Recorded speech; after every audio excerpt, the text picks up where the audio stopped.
Okay friends, now it's time to replace our crankshaft position sensor. The first thing we have to do is locate it. It's going to be right in the front of your engine, in front of the crank. You're going to notice that there's wiring right here. We're going to remove that, and then we'll remove our one mounting bolt. Let's go ahead and pull on this tab and then remove the wiring.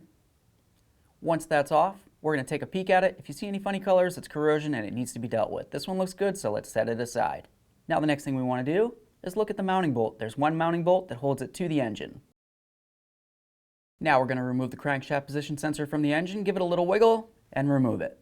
Now it's time to install our brand new crankshaft position sensor. Something that I like to mention, it's a good idea to add a little bit of clean motor oil around the seal right here. Once you've done that, we're going to continue on to putting it into the engine. Just line it up with the hole right up here, and then push it right in.